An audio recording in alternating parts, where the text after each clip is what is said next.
বন্ধুরা, তালের বড়া তো অনেক খেয়েছেন।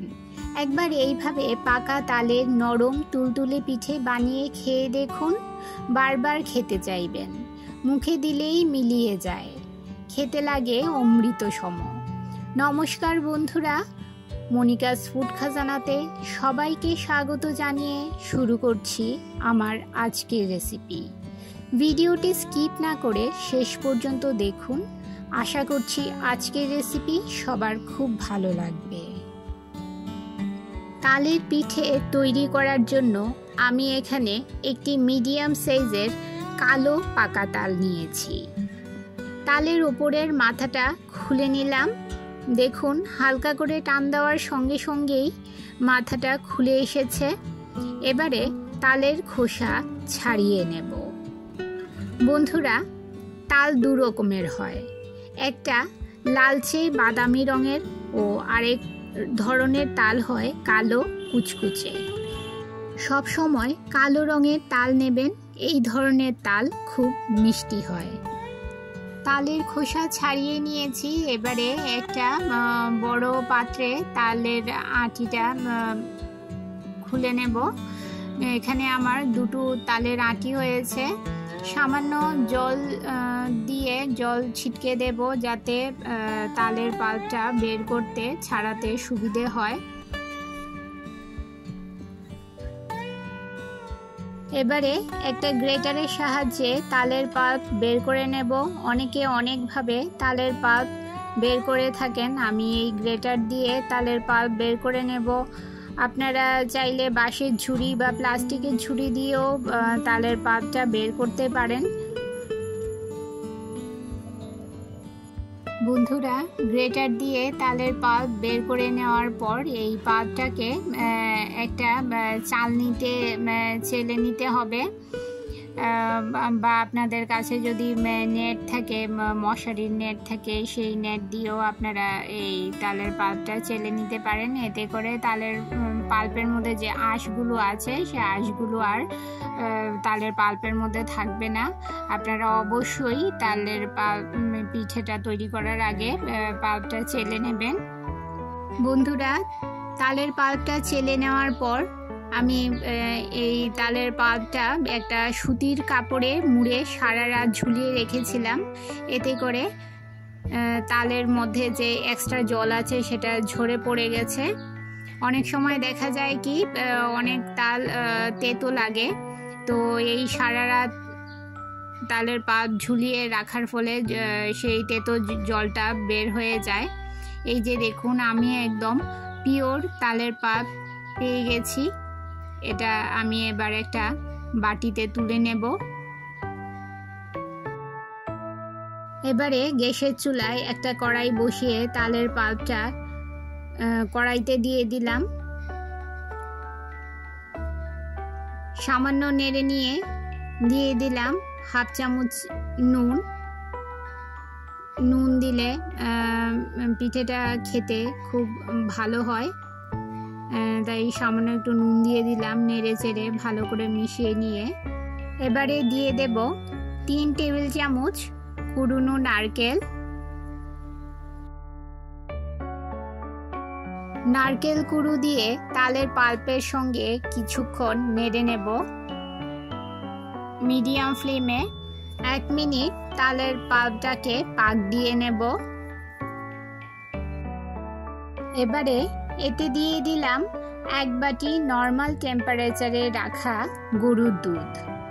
যে বাটি মেপে তালের পাল্প নিয়েছি, সেই বাটি মেপেই 1 বাটি দুধ এতে দিয়ে দিলাম।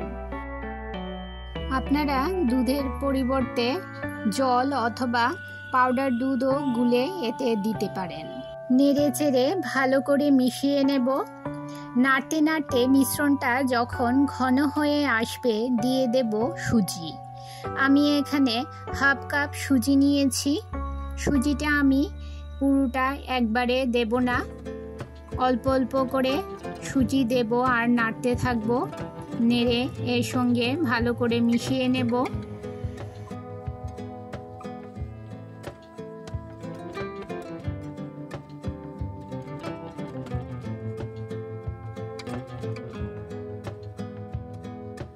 দেখুন বন্ধুরা, নাড়তে নাড়তে এই রকম একটা ডোয়ের মতো তৈরি হয়ে যাবে।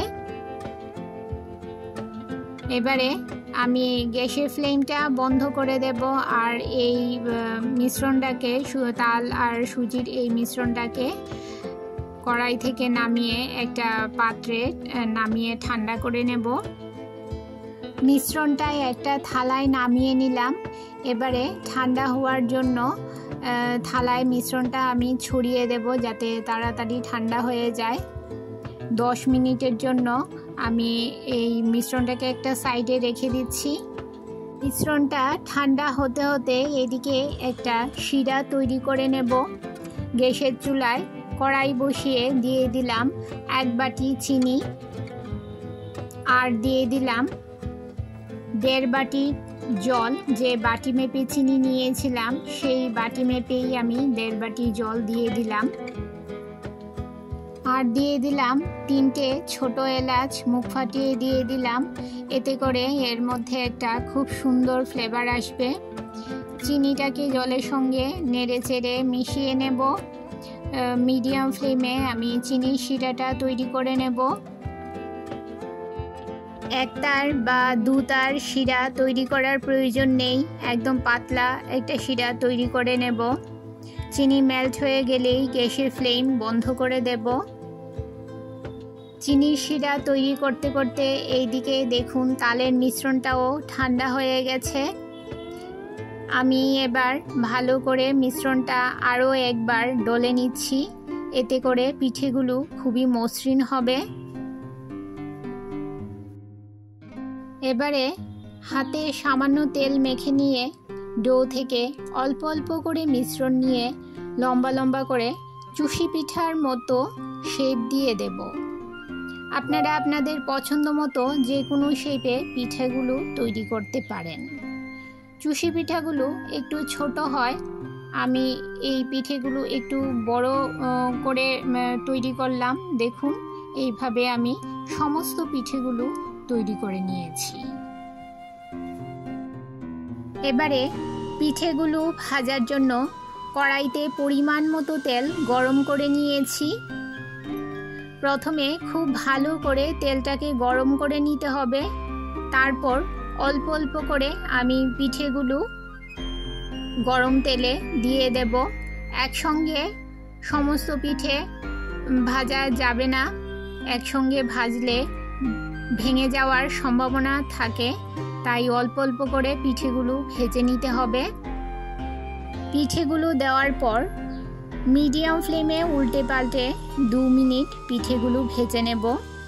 আমার চ্যানেলে নতুন বন্ধু হয়ে থাকলে চ্যানেলটি সাবস্ক্রাইব করে পাশে থাকা বেল আইকনটি প্রেস করে রাখুন আর নোটিফিকেশন অল করে রাখুন, যাতে যখনই আমি কোনো নতুন ভিডিও আপলোড করি তা যেন সবার প্রথম পৌঁছে যায় আপনাদের কাছে। বন্ধুরা, আমার 1 ব্যাচ পিঠে ভাজা হয়ে গেছে। এবারে আমি বাকি পিঠেগুলো ভেজে নেব। বন্ধুরা, আমার চ্যানেলের রেসিপিগুলো যদি আপনাদের ভালো লেগে থাকে তাহলে লাইক, কমেন্ট ও সাবস্ক্রাইব করে আমার পাশে থাকবেন। আর ইউটিউবে এখন নতুন একটা আপডেট এসছে, হাইপ বাটন এসেছে, সেই হাইপ বাটনটা আপনারা প্রেস করে দেবেন, এতে করে আমার ভিডিও আরও বহু লোক দেখার সুযোগ পাবে।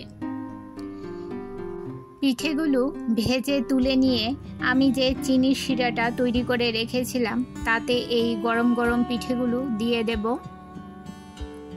তারপর নেড়ে চেড়ে মিশিয়ে নিয়ে 10 থেকে 15 মিনিট ঢাকা দিয়ে রাখলেই রেডি নরম তুলতুলে রসে ভরা পাকা তালের পিঠে, যা মুখে দিলেই মিলিয়ে যাবে। একবার আপনারা অন্তত এইভাবে পাকা তাল থাকতে থাকতে এই পিঠেটা তৈরি করে দেখুন, ভীষণ সুন্দর হয় খেতে। বন্ধুরা, আমার আজকের রেসিপি আপনাদের কেমন লাগলো অবশ্যই কমেন্ট করে জানাবেন, আর ভালো লাগলে শেয়ার করবেন আপনাদের আত্মীয় ও বন্ধুদের কাছে। তাহলে বন্ধুরা, আজ এই পর্যন্তই। আবার দেখা হবে আরেকটি নতুন ভিডিওতে নতুন রেসিপি নিয়ে। সবাই ভালো থাকবেন, সুস্থ থাকবেন।